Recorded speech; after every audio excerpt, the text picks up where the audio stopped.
வணக்கம் மக்களே! இன்னைக்கு நம்ம வீடியோல எத பத்தி பார்க்க போறோம்னா, இல்லம் தேடி கல்வி திட்டத்தில் ஆசிரியர்களுக்கு நிரந்தர வேலை தரப்போறாங்க. நிரந்தர அரசு வேலை தரப்போறாங்கன்னு சொல்லி பேசப்படுது. அது உண்மையா பொய்யான்னு பார்க்க போறோம். அது மட்டும் இல்லாம பெரிய சம்பளம், அப்புறம் இந்த ஒரு சில இடத்துலலாம் இத ஃபுல்லா நிறுத்தப் போறாங்க. இன்னும் பல ரூமர்ஸ் பரவிட்டு இருக்கு. அப்புறம் டிவிகே கவர்மெண்ட் வந்து இல்லம் தேடி கல்வி திட்டத்த நெக்ஸ்ட் லெவலுக்கு என்ன கொண்டு வரப் போறாங்க. அதையும் நம்ம இந்த வீடியோல டிஸ்கஸ் பண்ண போறோம். அதுக்கு முன்னாடி நம்ம சேனல இப்ப தான் தடவ பார்க்குறீங்கன்னா, இந்த வீடியோவ லைக் பண்ணிட்டு நம்ம சேனல சப்ஸ்கிரைப் பண்ணிடுங்க. சரி வாங்க வீடியோக்குள்ள போலாம். சரி முதல்ல இல்லம் தேடி கல்வி திட்டம்னா என்னன்னு சொல்லிக்கிறேன். இல்லம் தேடி கல்வி திட்டம் அதாவது ஐடிகே என்பது தமிழ்நாடு அரசு தொடங்கிய ஒரு கற்றல் இடைவெளியை சரி செய்யும் கல்வி திட்டம். அதாவது கொரோனா டைம்ல வந்து ஸ்கூல் பிள்ளைங்கலாம் வந்து ஸ்கூலுக்கு போகாம வீட்லயே எடுகேஷன் பண்ணிட்டு இருந்தவங்க, ஆன்லைன்ல படிக்கிறவங்க வந்து மொபைல் ஃபோன்ஸ் அந்த மாரிலாம் இருந்துச்சு. அவங்க பண்ணாங்க. பட் அது கூட வசதி இல்லாத குழந்தைங்களுக்கு வந்து என்ன செய்றதுன்னு தெரியாம இருக்காங்க. அத சரி செய்யும் வகையா தான் இந்த இல்லத்தேடி கல்வி திட்டம் கொண்டு வரப்பட்டது. அதாவது இந்த டீச்சர்ஸ்லாம் வந்து வாலண்டியர்ஸ் மோஸ்ட்லி அவங்க வாலண்டியர்ஸ் தான். அவங்க வந்து டெய்லி 1 டூ 2 ஹவர்ஸ் வந்து இந்த மாரி சில்ட்ரன்ஸ தேடி போயி, ஐ மீன் அவங்க வரமாட்டாங்க. அதாவது ஸ்டூடண்ட்ஸ் வரமாட்டாங்க ஸ்கூலுக்கு போற மாரி. டீச்சர்ஸ் வந்து சில்ட்ரன்ஸ தேடி போயி, அவங்களுக்கு வந்து படிப்பு படிப்பு சொல்லிக் குடுத்து, டெய்லியும் கிளாஸ் நடத்தி, அவங்க வந்து இவங்க மூலியமா பல லட்சம் ஸ்டூடண்ட்ஸ் வந்து ஹெல்ப் பண்ணப்பட்டுருக்காங்க. இந்த 3 வருஷம் கொரோனா டைம்ல ஹெல்ப் பண்ணப்பட்டுருக்காங்க. ஆனா, இப்போ இந்த கொரோனா முடிஞ்சிருச்சு. எல்லாரும் ஸ்கூலுக்கு போயிட்டுருக்காங்க. இருந்தும் தினமும் சாயந்திர நேரத்தில வந்து ஒரு டியூஷன் மாரி இந்த ஸ்கீம் வந்து நடந்துகிட்டு இருக்கு. ஸோ, இதுதான் இல்லம் தேடி கல்வி திட்டம். இது வந்து தமிழ்நாட்ல ஸ்டூடண்ட்ஸ்க்கு ஹெல்ப் பண்ண ஒரு முக்கியமான ஸ்கீமு. ஸோ, இத சுத்தி என்னென்ன விஷயம் இப்போதைக்கு பேசப்பட்டுட்டு இருக்குன்னு பார்ப்போம். ஸோ, இது வந்து ஆரம்பிச்சு கொஞ்சம் கொஞ்சமா முன்னேறி கிட்டத்தட்ட 2,00,000 மையங்கள் வரைக்கும் கொண்டு போச்சு. 2,00,000 மையங்களும் 34,00,000 மாணவர்களும் இது மூலியமா வந்து ஹெல்ப் பண்ணப்பட்டாங்க.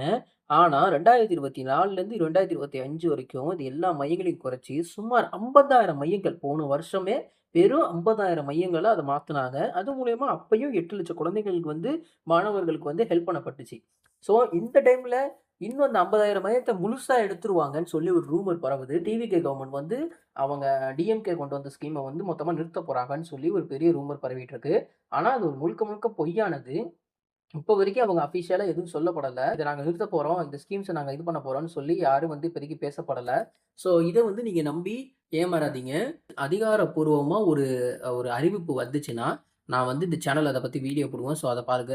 ஸோ, 2வது பெரிய ரூமர் என்னன்னா, எல்லா தன்னார்வர்களுக்கும் நிரந்தர அரசு வேலை. அதாவது இதுல வந்து வாலண்டியர் பண்ண எல்லா டீச்சர்ஸ்க்கும் வந்து நிரந்தர அரச வேலை தரப்போறாங்க. டிவிகே கவர்மெண்ட் சொல்லி பரவிட்டு இருக்கு.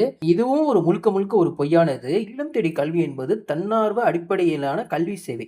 தன்னார்வர்களுக்கு அரசு நிரந்தர பணி அல்லது ஆசிரியர் நியமனம் கிடைக்கும் என்று பொதுவாக அறிவிக்கப்பட்ட அதிகாரப்பூர்வ ஆணவம் இல்லை. இதுவும் ஒரு ஃபேக்கா பரவிட்டு இருக்கு நியூஸ். நீங்க இல்லம் தேடி கல்வி திட்டத்துல ஒரு டீச்சரா வாலண்டியரா இருந்தீங்கன்னா, பிரைவேட் ஸ்கூல் டீச்சரா, எல்லா டீச்சர்ஸ் படிச்சுட்டு இருக்க ஒரு ஆள நீங்க வாலண்டியர் பண்ணியிருந்தீங்கன்னா, உங்களுக்கு கவர்மெண்ட் வேலை கிடைக்கிறதுக்கு வாய்ப்பு கிடையாது. இதுதான் நேருக்கு நேரா சொல்லப்படுகிறது. அடுத்த ஒரு ரூமர் என்னன்னா, உங்களுக்கு மாச சம்பளம் வந்து இப்ப இதுல வந்து ஒரு ரூ. 1000 ரூ. 2000 ஹையஸ்ட்டா அதுதான் வந்து ஒவ்வொரு ஆளுக்கும் போய்க்கிட்டு இருக்கு. ஆனா அதுவே நீங்க நினைக்கலாம், அது வேணா 1000, 2000 தானடா அப்படின்னு சொல்லிட்டு. பட் கிட்டத்தட்ட 650,00,00,000 தமிழ்நாடு கவர்மெண்ட் 650,00,00,000 செலவு பண்ணியிருக்கு இந்த ஸ்கீம்ல உள்ள ஸ்டூடண்ட்ஸ்க்காக. பிளஸ் இந்த டீச்சர்ஸ்க்கு குடுக்குற சம்பளத்தினால. ஸோ இது வந்து சாதாரண விஷயம் இல்ல.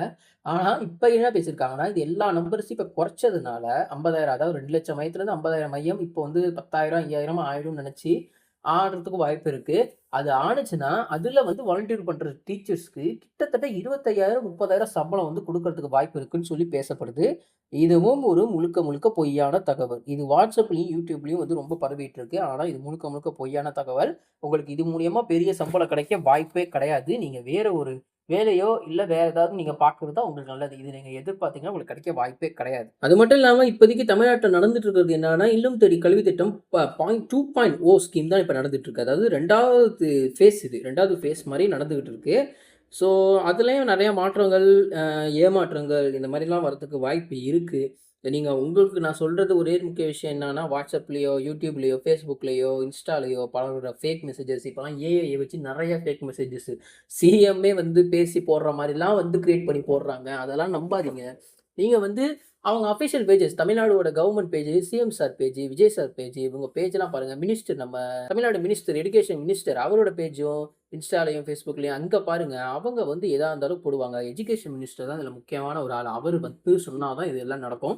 ஸோ, அவரு என்ன சொல்றாரு பாருங்க. இப்போ வரைக்கும் அவரு எதுவும் இத பத்தி சொல்லவே இல்ல. இதெல்லாம் ரூமர்ஸும் இப்ப நம்ம பேசின எல்லாமே ரூமர்ஸும், ஃபேக்கான நியூஸும் தான். அதுவரைக்கும் நீங்க காத்துருங்க. இதுதான் எனக்கு தெரிஞ்ச தகவல். அது எல்லாத்தையும் நான் சொல்லியிருக்கேன். உங்களோட கருத்து என்னன்னு நீங்க உங்க கமெண்ட் செக்ஷன்ல பதிவிடுங்க. நன்றி, வணக்கம் மக்களே!